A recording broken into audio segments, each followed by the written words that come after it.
फिर से आप सभी का एमजेटी एजुकेशन में। साथियों, इंडिया के एजुकेशन सिस्टम में एक बड़ा बदलाव होने जा रहा है। सीबीएसई ने कुछ गाइडलाइंस जारी की हैं जिनको 7 दिनों के अंदर अंदर सीबीएसई से लिंक्ड, सीबीएसई से संबद्ध जितने भी कॉलेज यूनिवर्सिटीज हैं सबको लागू करना अनिवार्य होगा। इस सख्त और कड़े नियम में बहुत सारे बड़े चेंजेस किए गए हैं जो आने वाले एजुकेशन सिस्टम को पूरा बदल कर रखेगा। साथ ही साथ कुछ सवाल भी इससे उठ रहे हैं। आज की वीडियो में पूरा डिटेल में हम लोग जानेंगे। तो आगे बढ़े इससे पहले सबसे जरूरी बात यह कि इस वीडियो को शेयर जरूर कर देना। आप हर उस स्टूडेंट के पास, उसके पेरेंट के पास शेयर करना जो लोग अपने बच्चों को सीबीएसई माध्यम में पढ़ाते हैं, क्योंकि आज से उनको ये जानना बहुत ज्यादा जरूरी हो जाएगा। और वीडियो अगर पसंद आएगी तो इसे लाइक शेयर भी कर देना, चैनल को सब्सक्राइब कर लीजिए वरना आप अंत तक भूल जाते हो। चलिए तो शुरुआत करते हैं। ये आर्टिकल देखिए, इंग्लिश जो है ये एक फॉरेन लैंग्वेज में हो जाएगा। पहला ही देखिए, पहला ही आर्टिकल बम फोड़ रहा है। इंग्लिश अब फॉरेन लैंग्वेज के रूप में जानी जाएगी, मतलब वो विदेशी भाषा होगी। उसे अब अनिवार्य रूप से सीबीएसई में नहीं पढ़ाया जाएगा। वो आपकी मर्जी है, आप चूज करो, सिलेक्ट करो कि या ना सिलेक्ट करो। आप अगर नहीं चाहते हो तो इंग्लिश जबरदस्ती आपसे नहीं पढ़वाई जाएगी। दूसरा यह है कि 3 लैंग्वेज फॉर्मूला दिया गया है सीबीएसई के द्वारा और ये 2026-27 यानी इसी वाले जो एकेडमिक सत्र है उससे लागू हो जाएगा।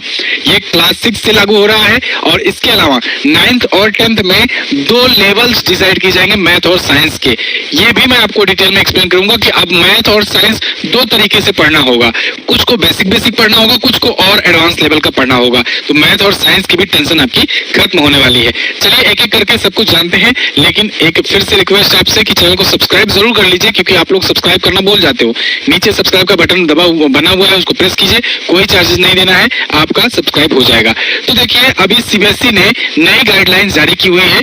सीबीएसई बोले तो central board of secondary education. इसने नई शिक्षा नीति 2020 जो लागू हुई थी ना, राष्ट्रीय शिक्षा नीति 2020 वाला, उसी के लिए उसी के अनुरूप 2026-27 में नए सिलेबस और नए चेंजेस अनिवार्य कर दिए हैं। तो शुरुआत इन्होंने किया है कक्षा 6 से।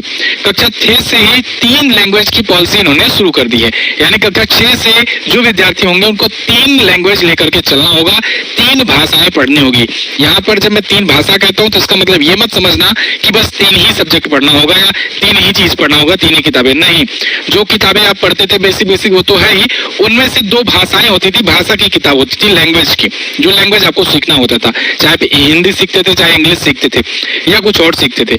लेकिन अब यहाँ 3 भाषा सीखना अनिवार्य कर दिया गया है। इसके लिए R1, R2, R3 language formula दिया गया है और ये R1, R2, R3 फॉर्मूला क्या है इसको भी मैं अभी आपको आगे बताऊंगा। लेकिन इन सब चीजों को 7 दिनों के अंदर अंदर लागू करना होगा।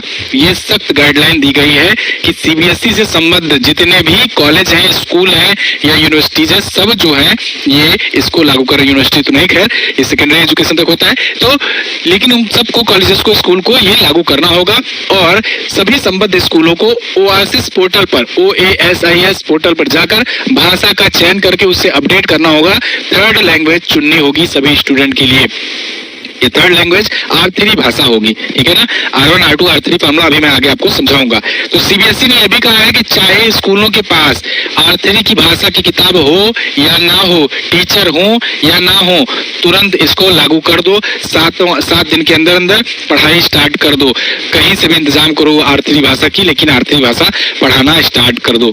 R3 भाषा क्या होगी ये भी आपको अभी समझ में आएगा, वीडियो में बने रहिए।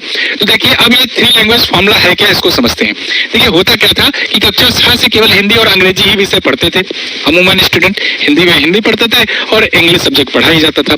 सीबीएसई की नई गाइडलाइन के मुताबिक अब कक्षा 6 से तीसरी भाषा पढ़ना भी अनिवार्य होगा। ये तीसरी भाषा ये कोई रीजनल लैंग्वेज हो सकती है या फिर कोई विदेशी लैंग्वेज भी हो सकती है। साथ ही साथ कक्षा 10वीं के बोर्ड परीक्षा में छात्रों को तीसरी भाषा में पास होना भी जरूरी होगा। इसके साथ ही नियम की मुख्य शर्त यह है कि 3 भाषाओं में से 2 भाषा भारतीय मूल की हो। यानी R1 और R2 जो होगा ये भारत की भाषाएं हो और R3 जो होगा ये विदेशी भाषा हो सकती है, कोई एक विदेशी भाषा।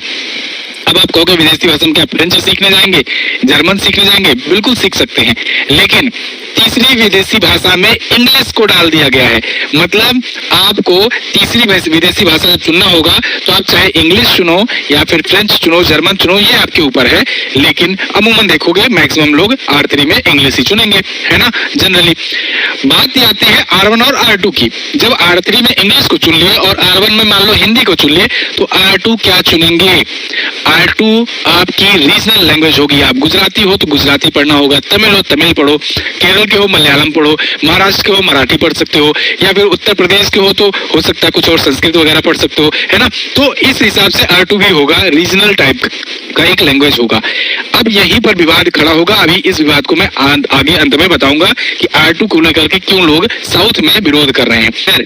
ये R1 R2 R3 समझ में आया ना। R1 पहली भाषा होगा, सीबीएसई द्वारा दी गई जो भाषाएं हैं उनमें से एक भाषा, जैसे आप हिंदी लेकर के चलो, हिंदी इसमें से हो सकता है। R2 दूसरी भाषा होगी, यह भी R2 R1 से भिन्न होगी, मतलब ऐसा नहीं है कि दोनों में हिंदी चुन लो, R1 से अलग होगी R2, और इसमें आप कुछ भी जैसे मान लो गुजराती चुन लिए या बंगाली चुन लिए या मराठी चुन लिए, तमिल तेलुगु कुछ भी चुन लिए, मलयालम चुन लिए, ये होगी आपकी। R3 जो भाषा होगी ये R1 R2 से अलग होगी और ये विदेशी भाषा भी हो सकती है, ठीक है ना, कोई विदेशी भाषा होगी। और इसमें इंग्लिश को डाल दिया गया है। क्यों इंग्लिश को इसमें डाला गया है, इन दोनों में इंग्लिश को क्यों नहीं डाला गया?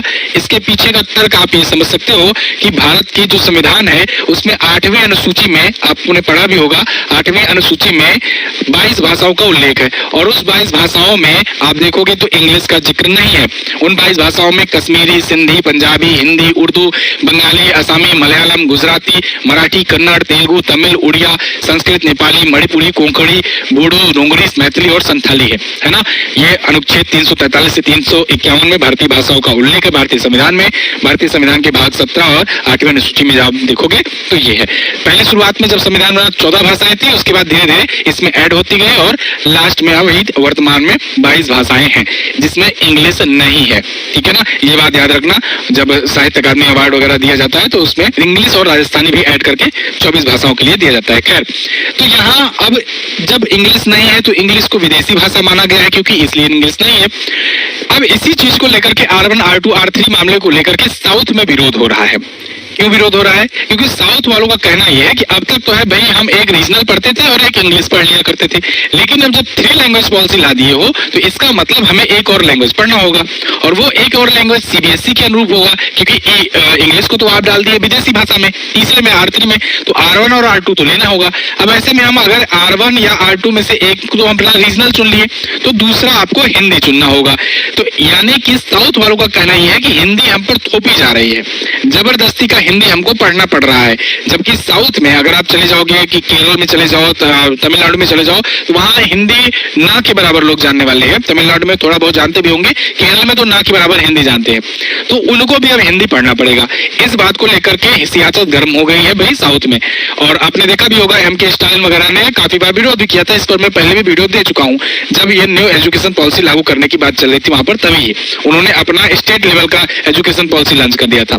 खैर, तो अब इससे कुछ सवाल शुरू हो गए हैं इस पर उठना। पहला ये कि क्या हिंदी भाषा थोपी जा रही है, दूसरा ये कि क्या अंग्रेजी भाषा का महत्व कम किया जा रहा है, क्योंकि एक फॉरेन लैंग्वेज के रूप में गिना जाएगा। तो जो बच्चा अगर कोई दूसरा फॉरेन लैंग्वेज सीखना चाहता था तो अब उसे इंग्लिश को ड्रॉप करना होगा, तभी वो दूसरा फॉरेन लैंग्वेज सीख सकता है। क्यों? क्योंकि R1 और R2 तो जो होगा ये आपका रीजनल होना चाहिए। R3 में आप जो है कोई और लैंग्वेज जब सीखना चाहते थे, मान लो फ्रेंच सीखना चाहते थे, इटालियन पढ़ना चाहते थे या फिर जर्मन पढ़ना चाहते थे, तो आप जर्मन पढ़ोगे जब तो इंग्लिश को स्किप करना होगा, क्योंकि आपको R3 में ही से एक को चुनना होगा। तो या तो जर्मन सीख लो या इंग्लिश सीख लो, या फ्रेंच सीख लो या इंग्लिश सीख लो। तो अब ऐसे में जब वैश्विक लेवल पर इंग्लिश को इतना तवज्जो दिया जाता है, इंग्लिश का इतना यूज पड़ता है, आप भी जब भी कोई स्टूडेंट विदेश में जाता है, मान लो अब सीबीएसई से निकला है, IIT तैयारी किया, IIT का सिलेक्शन हो गया, किसी फॉरेन कंपनी में गया, वो उसे तो इंग्लिश की जरूरत पड़ेगी। लेकिन अब पता लगे कि वो फ्रेंच सीख करके गया है और उसकी जॉब लग गई अमेरिका में, तो वो इंग्लिश नहीं बोल पाएगा, इंग्लिश सीखा ही नहीं है। तो ऐसे में ये चैलेंजेस आएंगे और इस पर सवाल उठ रहे हैं कि भाई फॉरेन लैंग्वेज अगर कोई और सीखना चाहता है तो वो नहीं सीख पाएगा। दूसरा, तीसरी भाषा लागू करना चैलेंजिंग इसलिए है साउथ में, क्योंकि इस पर रीजनल लोग जो है वो ये कह रहे हैं कि हम पर हिंदी थोपी जा रही है, तो इतना आसान तो नहीं होगा सीबीएसई के लिए। तो सीबीएसई ने ये नियम सख्ती से कह तो दिया है 7 दिनों के अंदर अंदर लागू करो, लेकिन अब देखना होगा कि ये लागू हो पाता है कि नहीं। इसके बाद दक्षिण भारत में इसका विरोध हो रहा है, मैंने आपको बताई। अच्छा, कुछ और बड़े चेंजेस किए गए हैं सीबीएसई के द्वारा कक्षा 9 और 10 के लिए भी। इनके लिए क्या कहा गया है? इनके लिए कहा गया है गणित और विज्ञान के विषय जो है ये 2 लेवल में होंगे। दो लेवल में मतलब अब तक क्या होता था, देखो कि आप अमूमन देखोगे कि लोग जो स्टूडेंट्स होते हैं उसमें दो टाइप के मिलते हैं। एक प्रकार के वे बच्चे होते हैं जिनका मैथ में जो है रुझान अच्छा होता है, मैथ साइंस में, और वो मैथ साइंस से पढ़ करके वो आगे की तरफ अपना करियर बनाने की कोशिश करते हैं। दूसरे वे होते हैं जो मैथ से घबराते हैं, मतलब उनकी तार्किकता थोड़ा सा कम होती है, उनको मैथ से डर लगता है, साइंस से डर लगता है, और वो आर्ट साइड में जाकर के वो इस लेवल में अपना बढ़ाना चाहते हैं। लेकिन वही बात है ना कि आप मैथ को छोड़ दोगे, साइंस को छोड़ दोगे, लेकिन मैथ और साइंस आपको नहीं छोड़ता है। तो अब ऐसे में जब स्टूडेंट मैथ और साइंस को स्किप करके आर्ट साइड में चला जाता है, लेकिन जगह जगह पर बार बार उसे मैथ की और साइंस की रिक्वायरमेंट पड़ती रहती है ना, वो बहुत डिप्रेस रहता है। मतलब हमेशा एक डर सा लगा रहता है कि यार मैथ हम पढ़े नहीं है। हल्का सा छोटा सा कोई सवाल सामने आ गया तो दिमाग में पहले ये रहता है यार मैथ से तो हम थे नहीं, तो ये हम कैसे सॉल्व कर पाएंगे, जबकि वो रहेगा बहुत ही सिंपल सवाल है ना। तो इसलिए अब इसको दो लेवल में कर दिया गया है कि अगर आपको मैथ मतलब उतना तार्किकता आपके अंदर नहीं है, आप उतना कॉम्प्लेक्स चीजों को सॉल्व नहीं कर पाते हो, तो आप फर्स्ट वाले लेवल में ही लेकर के चलो। और अगर आपकी तार्किकता बहुत अच्छी है, मैथ आपको बहुत अच्छा लगता है और साइंस आपको बहुत अच्छा लगता है, तो आपके लिए एक और लेवल बनाया जाएगा, एडवांस लेवल, और उस एडवांस लेवल को लेकर के आप चल सकते हो आगे। तो मैथ और साइंस में दो लेवल में अब चीजें होंगी, एक स्टैंडर्ड लेवल होगा और दूसरा होगा एडवांस लेवल। जो स्टैंडर्ड लेवल होगा ये सभी के लिए होगा, और जो एडवांस लेवल होगा उसमें जो लोग सिलेक्ट करना चाहते हैं वो सिलेक्ट कर सकते हैं, मतलब कि जिनको लेना है वो एडवांस सिलेक्ट कर सकता है। ये 25 अंकों का उनको एक एक्स्ट्रा पेपर इसके लिए देना होगा। इस परीक्षा में छात्रों को केस स्टडी और डाटा का समझ, इन सबसे रिलेटेड सवाल पूछे जाएंगे, लेकिन परीक्षा में पास होने के लिए सभी छात्रों को 33% मिनिमम इसमें पाना होगा एडवांस वाले में, है ना। तो अब स्टैंडर्ड और एडवांस दो लेवल के मैथ और साइंस दोनों होंगे, ठीक है। मुझे याद आ रहा है कि जब आर्ट साइड लेते थे ना यूपी बोर्ड में खास करके, तो इसमें इस प्रकार की व्यवस्था थी कि जो साइंस साइड वाले बच्चे होते थे उनको एडवांस मैथ भी पढ़ना होता था और बाकी लोगों को बेसिक मैथ पढ़ना होता था। तो पहले दो टाइप की मैथ की किताबें हुआ करती थी, बाद में सबको मर्ज कर दिया गया था। हालांकि साइंस साइड वालों की अलग किताब हो गई थी एक ही किताब, और आर्ट साइड वालों की अलग किताब हो गई थी, लेकिन मैथ बेसिक पढ़ना पड़ता था।